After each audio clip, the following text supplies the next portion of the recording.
மகர ராசி அன்பர்களுக்கு 2026ஆம் ஆண்டில் குழந்தை வரத்தை கொடுக்கக்கூடிய ஒரு முக்கியமான ஆண்டாக இருக்கும். ஏன்னா குரு ராசியை பார்க்குறாரு. 3ஆம் இடம் சொல்லக்கூடிய முயற்சி ஸ்தானத்தில் சனி பகவான் இருக்கார். 2ஆம் இடம் சொல்லக்கூடிய குடும்பஸ்தானத்தில் ராகு பகவான் இருக்கார்.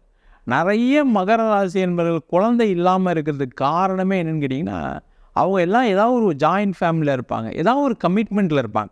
இல்லைனா அம்மாவை பார்த்துக்கணும், அப்பாவை பார்த்துக்கணும், இல்லை அம்மா சொல்கிற பேச்சை கேட்குற, அப்பா சொல்கிற பேச்சை கேட்கக்கூடிய பையனாக பொண்ணாக இருப்பாங்க. அதனால் நிறைய மகர ராசி என்பவர்களுக்கு குழந்தை பேர் பிரச்சனை நிறைய எப்போவுமே இருக்கும். இவங்களுக்கு பிரச்சனையே என்னென்னா, இவங்களோட பேரண்ட்ஸ் அதிகமாக இருப்பாங்க. எந்த அம்மா அப்பாவாவது கெட்டதை நினைப்பாங்கன்னு நினைக்க மாட்டாங்க. ஆனால் இவங்களுடைய எண்ணங்கள், அவங்க பையன் நல்லா இருக்கணும், பொண்ணு நல்லா இருக்கணும், ஏதாவது ஒன்று செஞ்சதுனால நிறைய பேர் குழந்தை இல்லாமல் இருக்குது. அந்த நிலை மாறி இவங்களுக்கு இப்போ தான் புரிய வரும். ஓ, அம்மாவால தான் பிரச்சனை, அப்பாவால தான் பிரச்சனை, இப்போ நம்ம கொஞ்சம் தனியாக ப்ரைவசியாக இருக்கணும்னு யோசித்து அந்த வாழ்க்கையை வாழும்போது உறுதியாக 2026ஆம் ஆண்டில் குழந்தை வரத்தை கொடுக்கக்கூடிய ஒரு அற்புதமான காலகட்டமாக அமையப் போகிறது.